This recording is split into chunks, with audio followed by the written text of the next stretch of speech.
Hello and welcome to another episode of How You Can Do It Too.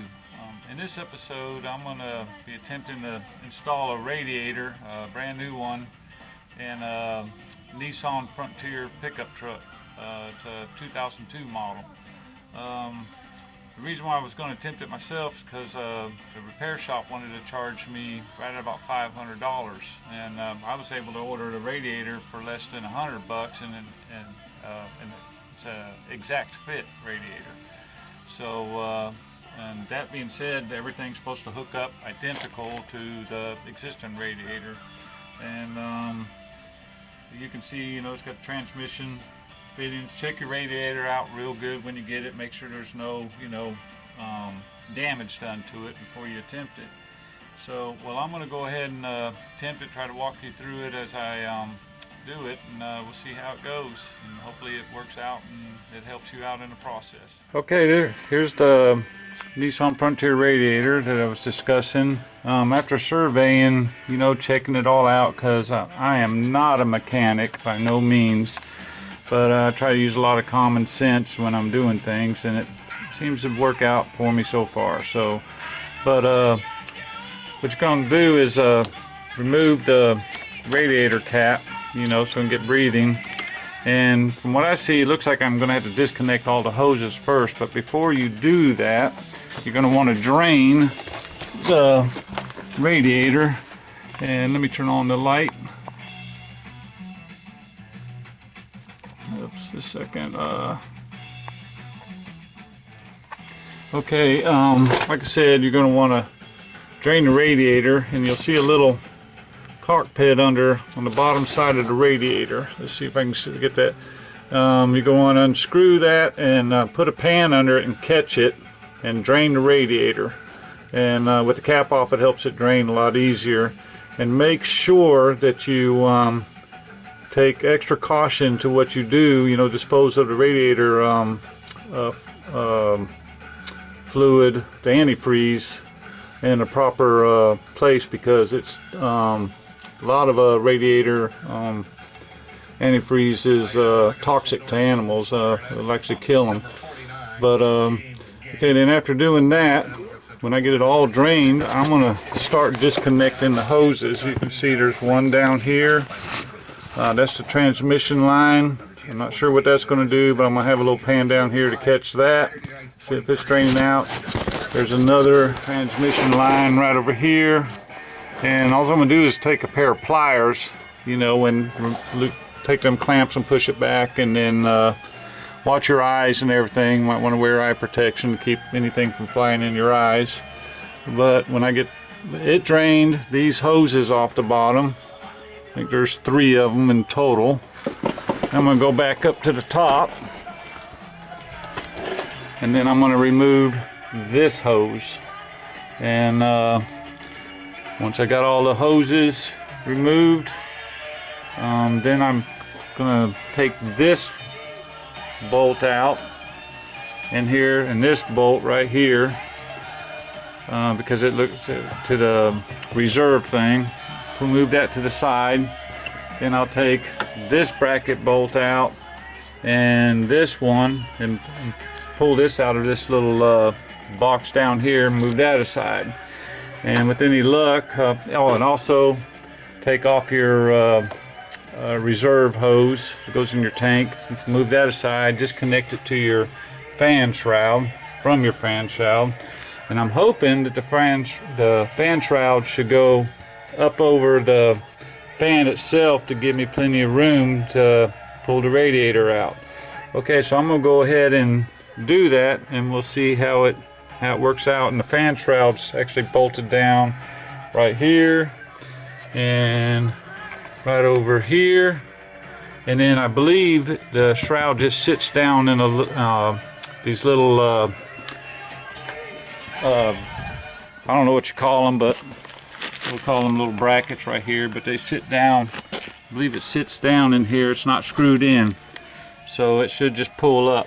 But we're going to try it and see what happens. As you can see, I got the radiator draining in there, and I didn't have a wide enough bucket, so kind of made a mess. So giving you a heads up on that, when you pull that plug out, it's going to start flooding out. So make sure you have a bigger bucket than what I have. Okay, I got small little transmission cooler lines off. You can see, got the main hoses, and what I did is when I took the clamps, I just pushed them back on, farther back on the hose, and then took a flathead screwdriver and just kind of pulled, pried them off. Just be careful you don't break them. And as you can see, as I got the upper one off and pulled back, I took off this, the reserve tank one. Got it off the brackets here. Now I'm going to start unmounting the fan shroud, so I can see if hopefully that's going to push back. We'll see. Alright, well, I'm going to go ahead and do that, and like I said, I'm going to, those bolts are right here, and I'm hoping it's just these two, and it should pull up and push back.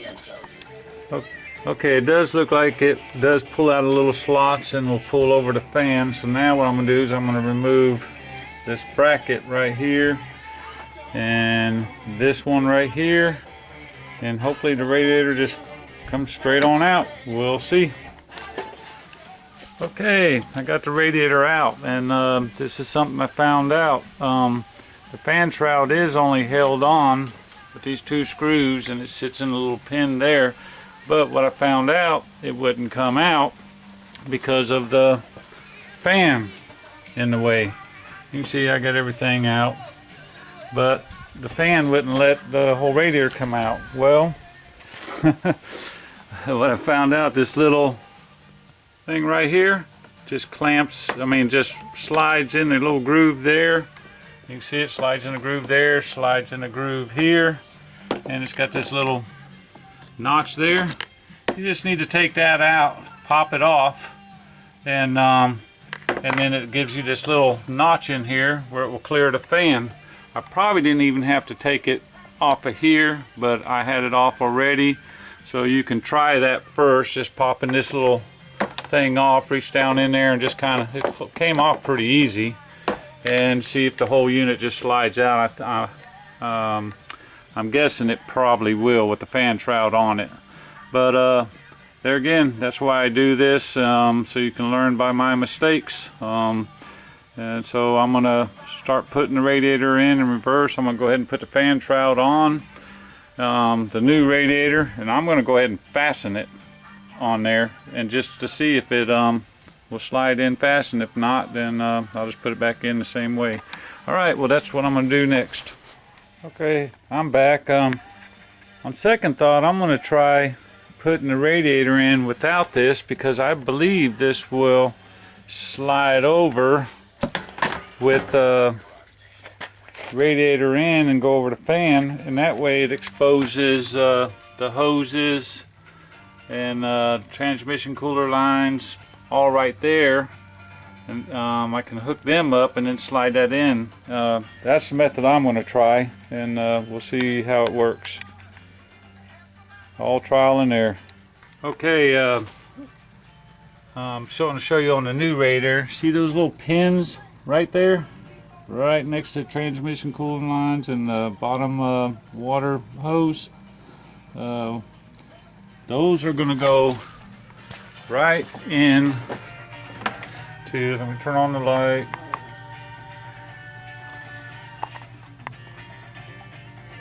Those are going to go right in there. So, alright, we're going to start putting it in. Okay, I got it just radiator just sitting in there, and what I did when I was putting it in, I just reached my hand down here, felt the pins, and it was real easy to feel where the hole is, and just slide this pin in on this side, and then reach in over on this side and feel where the pin is in between the hose and the transmission cooler line, and was able, and it looks like this is the way to do it, because everything's exposed. So I think at this point I'm going to go ahead and fasten the brackets back onto the radiator to hold it into place, and then hopefully, and then I can get the hoses and stuff, but let me go ahead and do that now. Hopefully I don't have to take it all back apart again. Okay, that was a ticket. I just laid this bracket on there. I did not put this one on there because it stuck out this far. So I knew I wouldn't be able to get the fan shroud back over. So what I'm going to do now is I'm going to try to get the fan shroud in. I didn't hook up this hose. I'm probably going to have to put this little flap, lay it down in there first, work it in there, and kind of just lay it down in there around the fan. Then I'll get the fan shroud in and then snap that back together.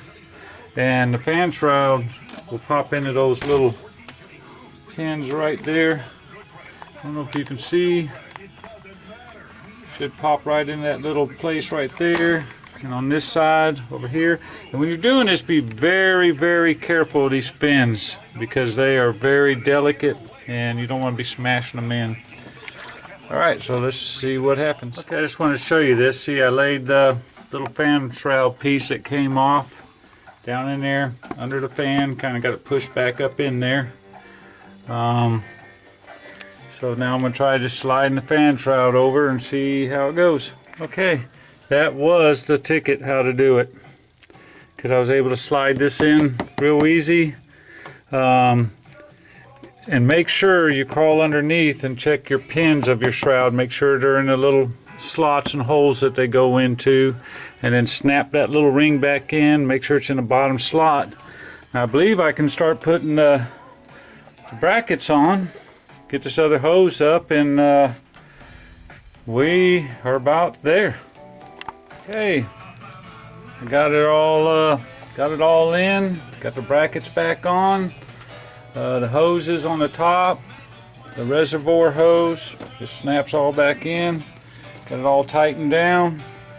Getting ready to put some antifreeze in it. Make sure you check the drain plug on the bottom. Make sure it's snug, didn't mistakenly come, loosened up. And that's it. I'm kind of shocked on how easy, it was. Like I said, I just saved me about 400 bucks.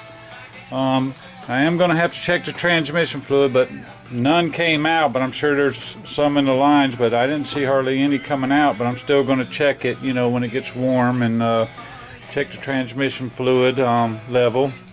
And I'm going to keep an eye on the radiator, make sure, everything's working good.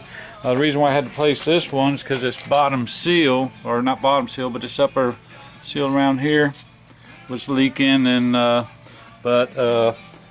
again, I hope this helped you. And only recommendation I would do, which if while you're in there, is replace the hoses if they need to be replaced, and check out the water pump while you got the radiator out and stuff like that.